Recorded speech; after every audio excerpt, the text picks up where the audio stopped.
اللهم اهدنا فيمن هديت، وعافنا فيمن عافيت، وتولنا فيمن توليت، وبارك لنا اللهم فيما أعطيت، وقنا برحمتك شر ما قضيت، إنك تقضي ولا يقضى عليك،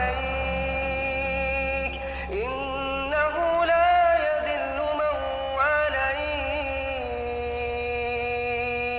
ولا يعز من عاديت، تباركت ربنا وتعاليت، لك الحمد على ما قضيت، ولك الشكر على ما أعطيت، نستغفرك اللهم من جميع الذنوب والخطايا ونتوب إليك،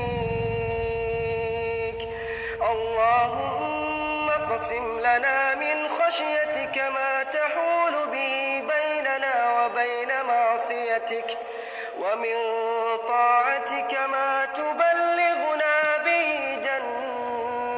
جنتك، ومن اليقين ما تهون به علينا مصائب الدنيا، ومتعنا اللهم بأسمائنا وأبصارنا وقواتنا ما أبقيتنا، واجعله الوارث منا، واجعل ثأرنا على من ظلمنا، وانصرنا على من عادانا، وانصرنا على من عادانا، وانصرنا على من عادانا، ولا تجعل مصيبتنا في ديننا، ولا تجعل مصيبتنا في ديننا، ولا تجعل الدنيا أكبر همنا، ولا مبلغ علمنا، ولا إلى النار مصيرنا، واجعل الجنة هي دارنا. اللهم أعز الإسلام والمسلمين، وأذل الشرك والمشركين،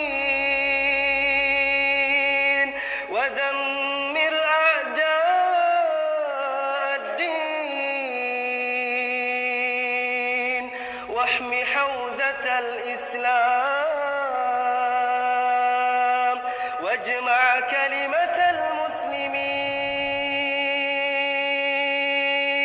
على الحق يا رب العالمين.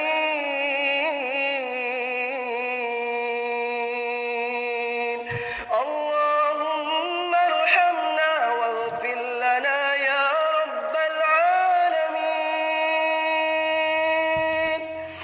اللهم انصر الإسلام والمسلمين،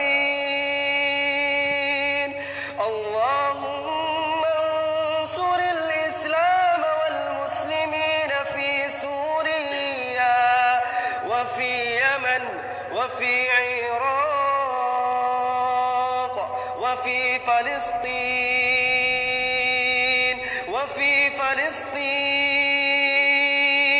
وفي ميانمار وفي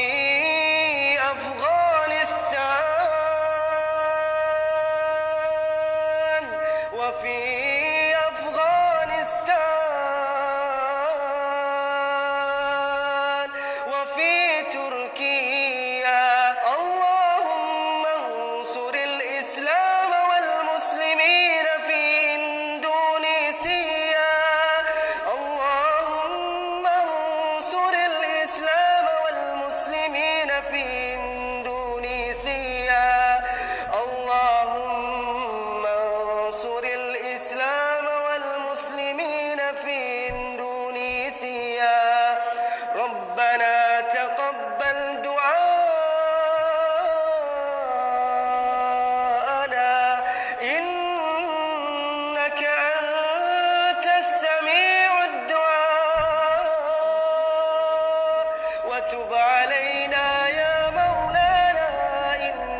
إنك أنت التواب الرحيم.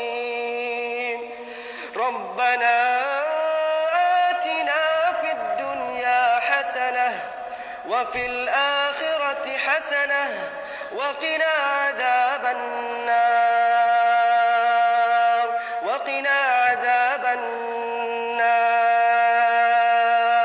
وقنا عذاب النار. يا حي يا قيوم يا حي يا قيوم يا ذا الجلال والإكرام. اللهم اغفر لنا ذنوبنا اللهم اغفر لنا ذنوبنا وذنوب والدينا وارحمهما كما ربيانا صغارا وارحمهما كما ربيانا صغارا. وصل اللهم وسلم وبارك على نبينا وحبيبنا محمد وعلى آله وصحبه أجمعين.